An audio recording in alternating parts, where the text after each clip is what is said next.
Hello, beautiful soul! Welcome back to my channel. This is my channel from Japan, Kaban Aquarius. This reading is for you, 72 hours, timeless reading.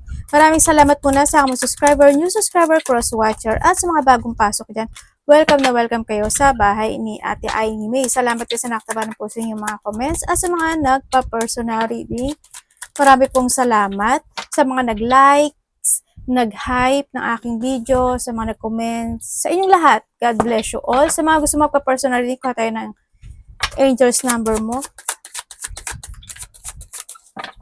Details in description below or connect me sa Facebook. Same picture, tsaka same name ko dito. Aquarius. Okay. Meron kang 36, 31, 23, 18, 15, Aries, Scorpio, Leo, Virgo, Cancer. Connected ka sa kanila or magkakaroon ka ng connection sa mga yan. Okay. Okay. Nandito ka sa sitwasyon mo na may mga bagay ka na nagkakaroon ka ng limitasyon into your life. Kumbaga, may mga time na pwedeng nawawalan ka na pag-asa o kaya is nandun po isa point na nagkakaroon na you want to structure something into your life pero nadidelay yun, mga ganun, napagpapaliban, mga ganun sitwasyon. Pwede kasi ito is na panghihinaan ng loob, no? O na alam mo sa sarili mo kung ano yung gusto mo gawin pero nagwo-worried ka maybe na doon sa point na yon sa iba sa inyo. Sa iba naman sa inyo is may mga challenge na nanggaganap o magaganap sa buhay mo, no? Andun din yung point of delay situation. Either may madidelay, i-delay, or ipagpapaliban. Kung saan aspeto ng buhay mo yan. Ay, ang nakikita ko rin sa'yo dito, nakagkakaroon kayo ng mga stress situation.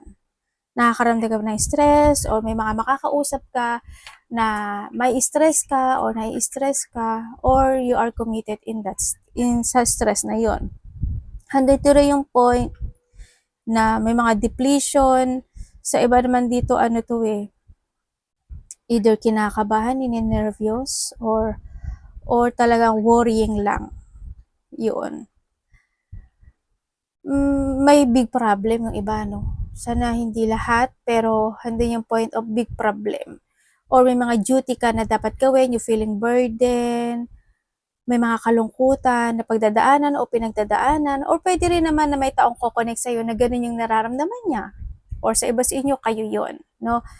Yun. Mag-ingat kayo pagdating sa daga. Or may mga daga sa bahay niyo ba? Mag-ingat kayo. Yan. May mga aso, pusa ba kayo? Sa iba dito may mga hamster, no? Sa iba, yun. Ingat kayo sa daga. Alam niyo naman na ngayon, di ba?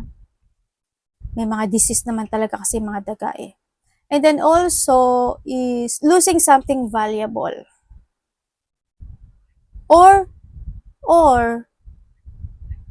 nawawalan ka lang ng pag-asa. No? Or sa iba dito kasi is either may mga pagnanakaw. Maraming klaseng ibig sabihin ng pagnanakaw. Para mga cheating yan eh, no? Maraming ibig sabihin. Kaya i-connect mo yung sarili mo. Pwedeng manakawan ka ng identity mo, manakawan ka ng idea mo, manakawan ka ng something, kung ano man yan. No? Basta may pagnanakaw. Sa iba naman sa inyo is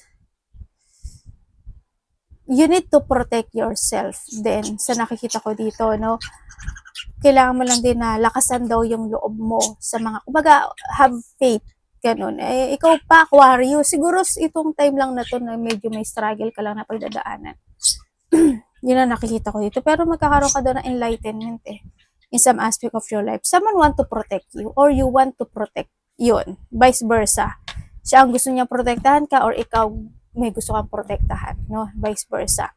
Meron din ako nakikita dito na nalulungkot ka kasi inakala mo na nahandun yung loyalty ng mga taong nasa paligid mo pero hindi pala.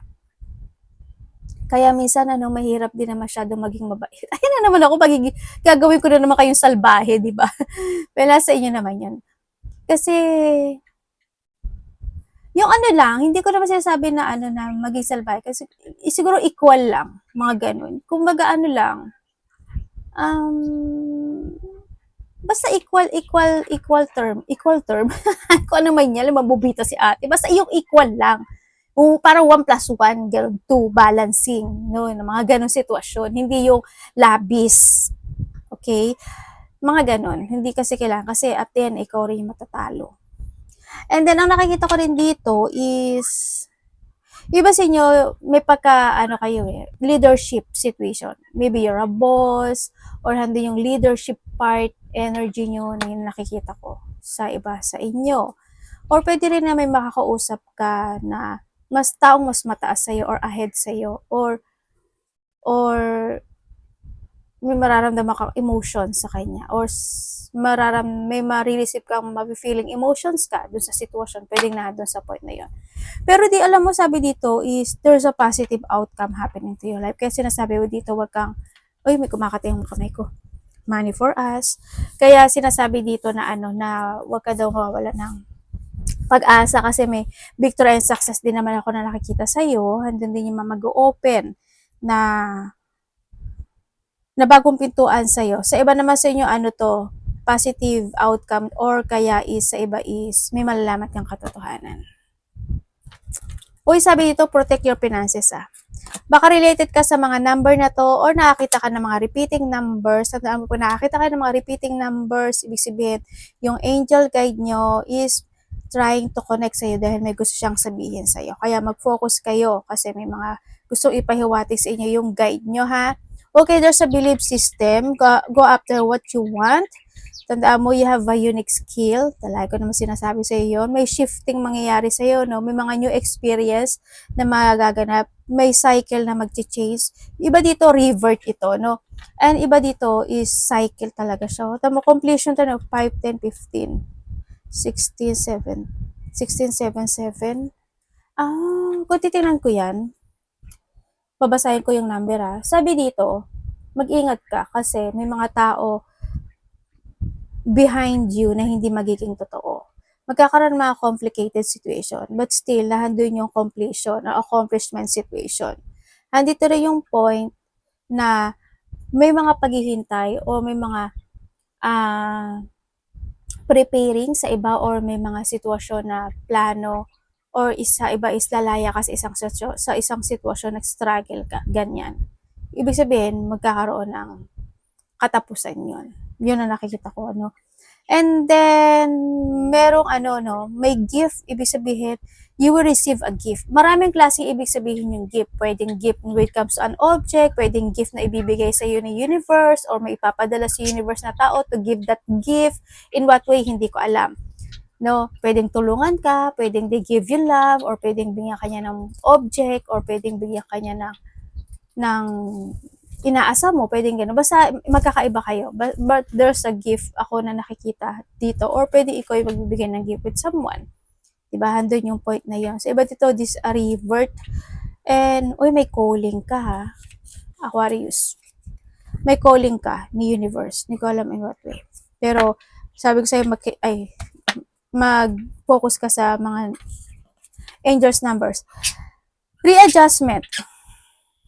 Okay. Overcoming obstacle. Congratulations. Romance, affection, soulmate, support, and comfort. Uy, may tao nga susupport. Di ba sabi ko, someone want to protect you, or you want to protect someone. Yun yung support din yun. No? Your level of self-control is sufficient to make things right. Uy, kailangan lang be calm, control, patient, and focus, ha? On the horizon is the possibility of beginning new romantic or platonic friendship. Kung sino man ito at ano man ito, basta there's a new beginning happen into your life, ang sinasabi dito. And then, well, as a chance to begin a life anew with a person from one past. Everything will fall to pieces. Uy, parang yan, puzzle na binubuo-buo na yan. May proseso na nagaganap, and that cycle is magko-complete siya to change your life. Congrats, kasi may shifting happen into your life. Uy, kaya, ibig sabihin, nangyayari yun sa'yo kasi yun yung better para sa'yo.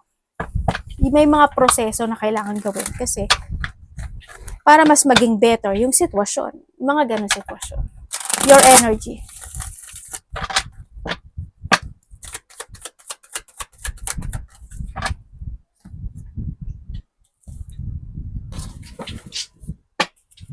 Energy po. Aquarius. Ang kukulit ng anak ko.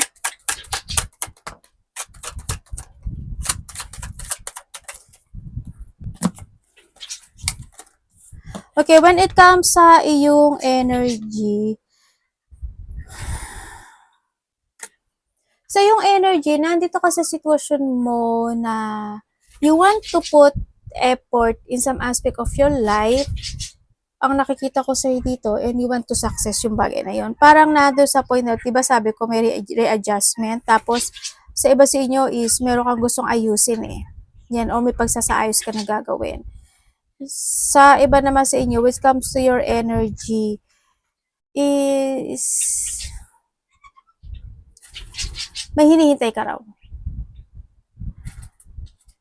May hinihintay yung iba, hindi ko alam in what way, or may mga bagay ka na hinihintay to recover, or may mga bagay ka na naiisip, ng mga bagong plano, mga bagong strategy, or nagkakaroon ka ng mga pagbabago when it comes sa iyong pananaw sa kinabukasan.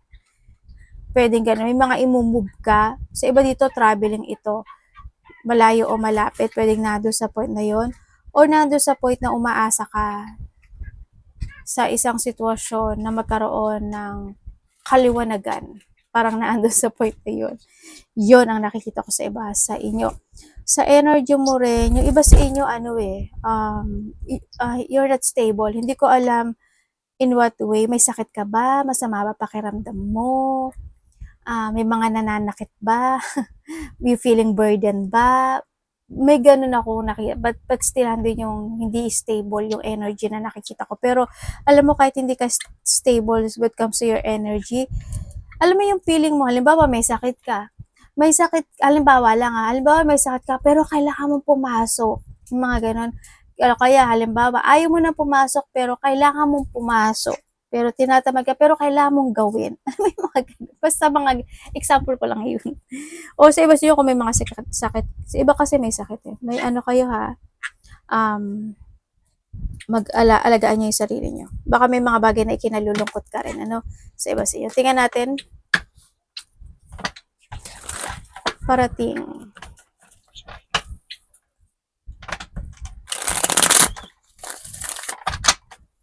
May mga bagay o sitwasyon ka na gusto mong i-let go, no?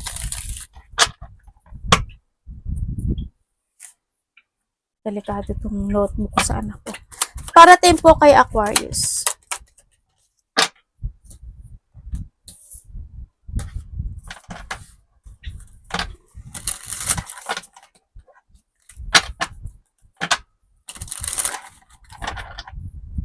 Ay.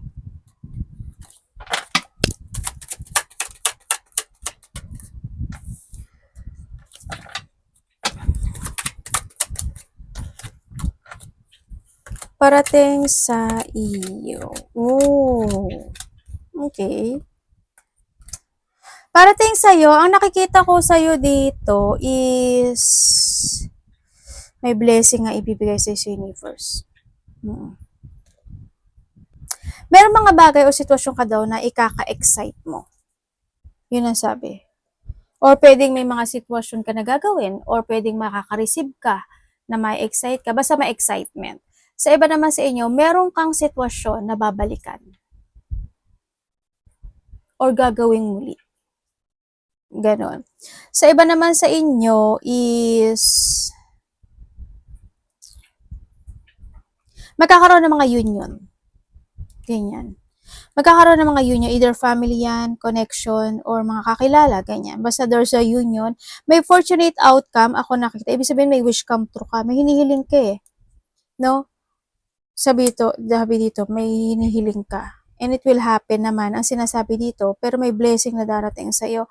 Makaka-receive ka ng may tao na willing to give you a support nang hindi mo alam, parang nandun sa point na yun, or ikaw sa kanya. No? Yun ang nakikita ko ha. Sa iba sa inyo is may ma-receive ka daw na gift, tulong, pagmamahal, or ikaw ito sa kanya. Tapos, victory and success is coming sa iyo eh. Hindi ko alam pero merong bagay o sitwasyon na hindi mo nakikita, hindi mo nakikita. I mean, hindi nararamdaman mo sa iba sa inyo or pwedeng kalma lang yung sitwasyon pero mangyayari yung victory and success. Ibig sabihin may achievement na mangyayari sa buhay mo. At makakaramdam ka daw ng peace of mind dun sa sitwasyon. Yun na nakita ko. Eh sa iba dito pinag-uusapan ka. May mga taong nagiging cold or magiging cold sa'yo or pinag-uusapan ka or ikaw to sa kanya. And then also is mas magiging malakas yung, alam mo mag-trust ka sa intuition mo kasi mas magiging malakas yung instinct and intuition mo this time. Sa nakita ko. Dito sa sitwasyon, may lalaki kasi ako nakikita na may offer sa'yo. Hindi ko alam kung ano yung offer eh, pero may sinasabi siyang offering of changes. Hindi ko alam kung may nagbago, may i-change ba, or may hihilingin, parang nahando sa point na yun. Lalaki siya. Or ikaw ito sa kanya. Yun.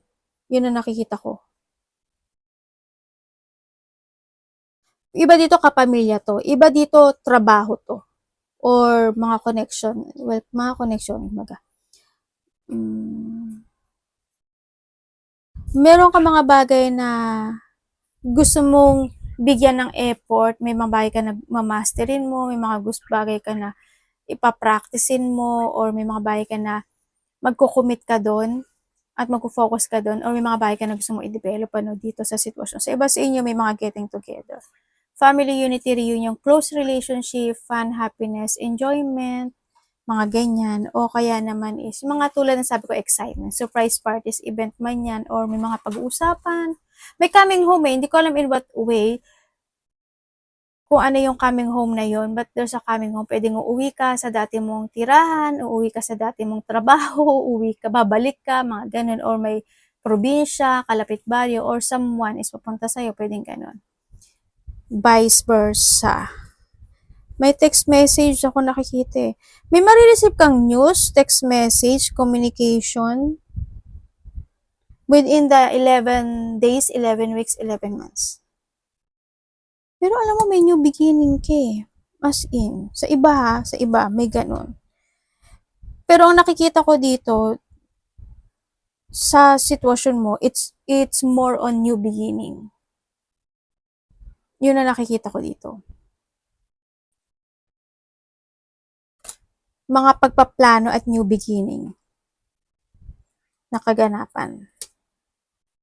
Feeling rejected, feeling abandoned, feeling sad, may mga financial problem or may mga problema sa trabaho, no, parang lumabas na rin yun ano, sa taas.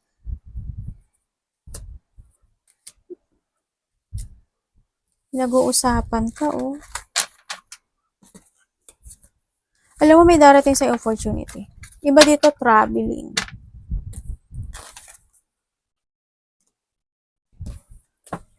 May pagsuporta, either hihingi ka ng suporta, o may tao magbibigay sa'yo ng suporta. Basta may support system eh. Support system. Dapat iwasan. Ang dami nyo kasing energy. Basta dito sa sitwasyon mo, murang nakita kasi fortunate outcome. Ibig sabihin may pangarap, may wish come true ka na makakamit. Tapos may new beginning. Tapos meron kang difficult situation daw na matatapos. Yun ang nakita ko ha. Tapos, ang sabi naman doon is you will receive something. Hindi ko alam kung ano yun eh. Within the 11 days, 11 weeks, 11 months, or by 6 days, 6 weeks, 6 months. Pwede na doon sa point na yun. Or blessing siya ha. Di ba sabi ko kanina may blessing na ibibigay or gift sa'yo sa universe. Hindi ko alam kung kanina ipapadala or direct sa'yo, gano'n. Tapos, ano ba yung nakita ko? Hindi ko na maalala. May babalikan ka. Naalala niyo ba? Basta balikan niyo na lang yung sinabi ko. Kasi baka sabihin niyo, ang gulo naman mag-reading ni ate. Kasi ang dami niyo hindi kayo pwede. Tsaka hindi ko kasi pinoint kasi yung pangalan niyo, ha? Kaya sana maintindihan niyo rin. This is an energy reading.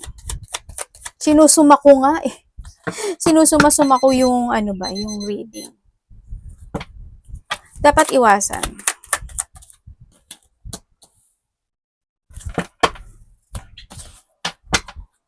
Dapat iwasan mo. Aquarius. Yan o, kasi magkakaroon ka talaga ng new cycle. May cycle na magbabago sa buhay mo. Okay, dapat mong iwasan. Okay, dapat mong iwasan, Aquarius, is yung point na mga sitwasyon na pwede mo ika-anxiety, ika-burnout, o kaya ika-chaos. O kaya, halimbawa, may makakausap ka. Diba? Kung alam mo sa tingin mo na hindi magiging good yun, aba, tumalikod ka na. Ganun. Hindi yung tatambog ka at makikisaw-saw ka. Okay? Iwasan mo na ma-stagnant ka sa isang sitwasyon. Iwasan mo rin na yung kung pagod ka na, magpahinga ka, mag-relax ka, mag-rest ka. Kailangan mo rin mag-recharge at magkaroon ng mental peace in mind, no? Yan, alagaan mo yung sarili mo. Iwasan mo na hindi ka magkaroon ng awakening sa sarili mo. Iwasan mo yung magkaroon ka ng chronic stress or mga ika-stress mo sa buhay mo. Ingat ka rin sa mga pananalita mo at sa mga tao makakausap mo, makipag-communicate ka, or mga taong ko-connect or magkakaroon kayo ng commitment. Mag-ingat ka. Kaibigan man yan, kasama sa trabaho, kung sino man yan, you need to be very careful lang din talaga. Iwasan mo mag-isolate. Yung poot, galit, hindi pagkakaisa, hindi pagkakasundo, iwasan mo. Yung mga tao na hindi mag-same page sa'yo, umiwas ka para hindi rin magkaroon ng mga conflict situation or complicated situation. Iwasan mo yung being possessive or yung mga taong possessive. Okay? Mga taong makasarili at sakim, mga tao na kala mo kung sino, mga tao na demanding, mga tao na may mga selos dyan. Basta i-research nyo lang kung ano yung iba pang meaning ng possessive, no? Yan. Iwasan mo yung matakot sa mga for a change. Huwag kang matakot, Huwag kang matakot. Huwag nang bahala na situation. Huwag yung situation na matakot ka to end the situation, baka ganito, what if, what ganyan, what ganun, di ba? Huwag mong isipin kasi, Aquarius, Diyos ko, ikaw pa, ang lakas mo kaya kay Universaler. O, di ba? Ikaw pa, Diyos Mayo, Marimar. Malakas ka kayo. Kahit nga may pinagdadaanan ka, go eh. Ang bilis mong maka-recover. Kumbaga, mas pinatatatag ka ng mga nagaganap ang nangyayari sa'yo. Kumbaga, nakaka-recover ka talaga as in. And then, iwasan mo siguro yung hindi ka kumilos. Siyempre. Yan. Kung sa sarili mo, ganun din, no? Yung mga ganun situation. And you need to commit yourself to start a new beginning into your life or to love you more, yung sarili mo, ha? Huwag mo kakalimutan palagi yun. Anak, dito, ay, basa ka pala, kaya pala nagbuwas ka, wasik-wasik ka dyan. Anak, may kalat ka, Tingnan, tama, meron, Tingnan natin ang iyong love. Ay, hindi to, ate. Love, kapatid, anak, pero may good news sa darating sa'yo, Aquarius. At good news, fulfillment, happiness, achievement, and abundance is coming. Tama, nag-away pa silang dalawa talaga naman. Love, kapatid, anak, magulang, karelasyon, kaibigan, pamilya. Aquarius in love. Ay, Devil. Ibig sabihin, hindi magaganda yung connection mo. Love man yan, kasama sa trabaho, kapatid, anak, magulang. Ang toxic.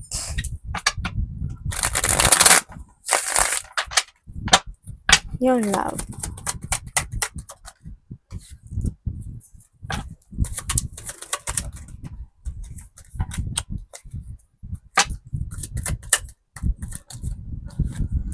Kung single ka, may unfinished business ka, no? Iba naman sa inyo, yung karelasyon nyo, ibig sabihin, tumawid na ng ibang landas o tumawid na ng mundo. Mga ganun. No? Okay, when it comes sa mga single dyan, ibig sabihin sa mga single dyan is, in a divine timing, ibibigay talaga sa iyo yung the right person na mararamdaman mo yung pagmahal at pag-aaruga nitong tao na to. Pero ang nakita ko kasi dito is either dalawa or isa o dalawa, mas bata sa iyo Yun ang sabi. Pero ingat ka pa rin. No? Yun na nakikita ko. Kasi medyo may pagka-jungling situation na pwedeng, hindi ko alam kung kanino sa kanila. Basta isa or dalawa siya. Yun. Baka sa iba sa inyo is sa ibang bansa niyo siya makilala o kaya is iba yung lengguwahe niya. Ang sabihin ko yung isa kasi matalino. Well, pareho naman silang matalino actually.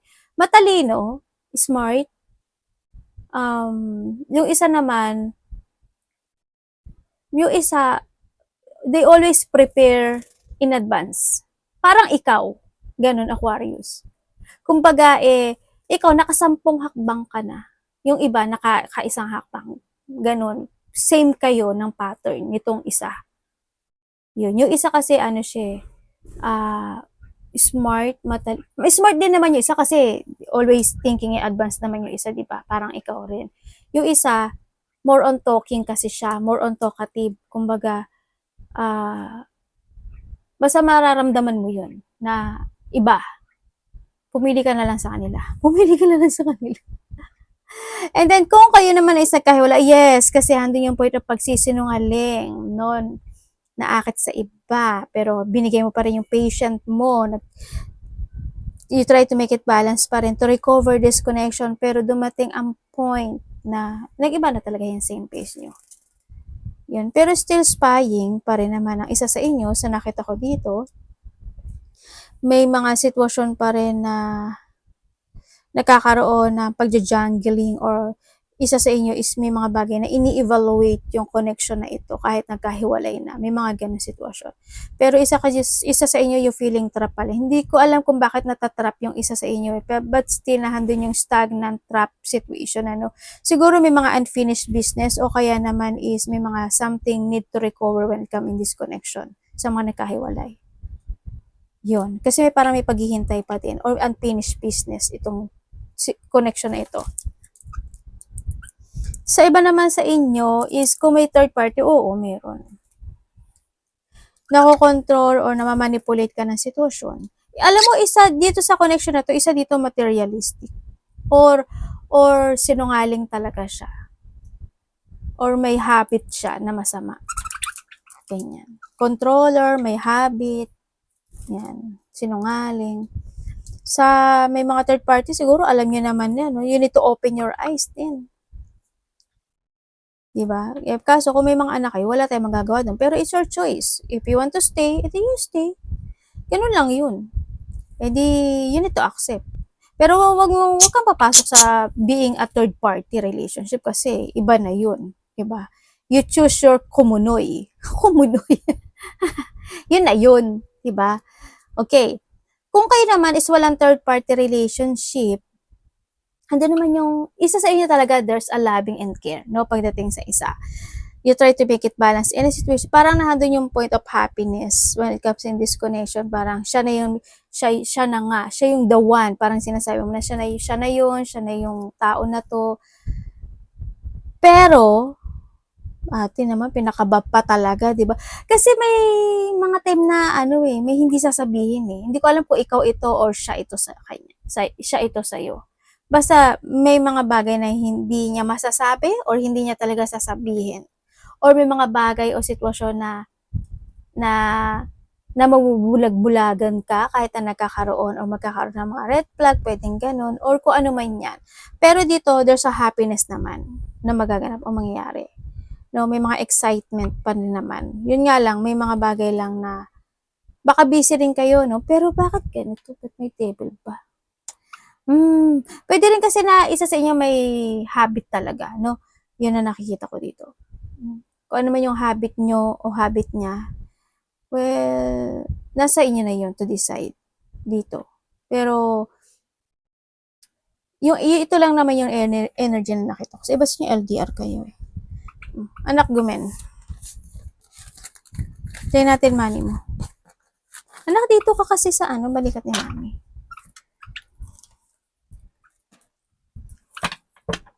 Gumen now, Naichang. Your money, Aquarius.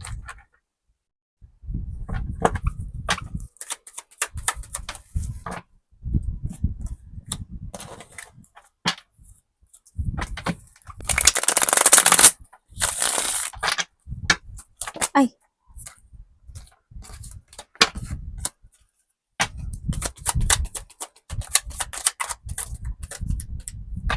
money po na Aquarius. Okay, when it comes sa iyong money, pagdating sa money mo or trabaho to ha, may hinihintay ka raw. Hindi ko alam ano yon, pero may paghihintay. Until hando din yung point na sa iba sa inyo is may mga pag-uusapan kayo related sa bahay, territorial, pera, mana, mga ganyan. Pagdating din sa money mo, mas nagiging ano ka ngayon eh, mas more on wiser and stronger ka sa iba sa inyo pagdating sa money. Kasi siguro nagkaroon ka talaga ng bad experience pagdating in the past situation pagdating sa money. Kaya ngayon mas naging wiser ka. No? You accept all the lesson from the past. Na doon yung point na yun. No? At least na-learn ka, o diba? Yun. And this is the new beginning happen into your life talaga. Pero may marireceive ka raw, ang sabi dito. Yun ang nakikita ko dito. You will receiving something. Also, this an abundance ano, sa iba or achievement pagdating sa trabaho or money ha. Yun ang nakita ko. Sa iba sa inyo, baka naman may tao ka talaga na binibigyan ng suporta o binibigyan mo ng pera or tulong. Yun ang nakikita ko sa iba. Or may hihingi sa'yo ng tulong or suporta. Sa iba sa inyo, ano, pwedeng nandun yung point na may naghihintay yung iba sa inyo na bayaran ka ng mga kakautang sa'yo. Yung mga ganun sitwasyon. Eh, kung naghihintay ka, medyo matatagalan ata. Yun ano, sa iba sa inyo. Kasi baka minsan iniiwasan ka na rin o kaya naman wag naman sana makalimot, 'di ba? O paunti-unti talaga, for life, huwag naman for life. Sa iba naman sa inyo is paring may tao na ko-connect ka sa kanya or ko-connect sa'yo, connected ang pera. Wala, tapos may nangutang pa, no? May humingi ng suporta. Patay na. Pero nasa sa'yo naman yun, no? Basta try to make it balance na lang din, no? Yun ang nakikita ko dito. May mga time na ano ha, mag-ingat kayo talaga sa finances nyo. As in, mag-ingat kayo sa financial nyo sa nakikita ko dito. So, iba sa inyo may tatahakin kayo na bagong sitwasyon in life. Pwedeng mag-explore ka o kaya is you want to move forward. Sa iba kasi inyo, ano eh, kung gusto niyo mag-travel, pwede. Kung trabaho, pwede. May nakita ko kayong traveling. Depende din kasi yung travel, ano, marami ano ba, iba dito kasi bansa, ibang bansa. Yun ang ano ha. Yung iba dito, traveling. Halimbawa, lilipat ka ng trabaho, ganyan, ganyan. Lilipat ka pa umaga, patanghali, panggabi, section 1, section 2, section 3, mga ganon yung travel. Kung hindi ka mag-iibang bansa. Yung mga ganon nakikita. May mga tema na nakit yung ulo mo, tsaka paa mo, ingatan mo talaga yung sarili mo. Arigato namaste, God bless.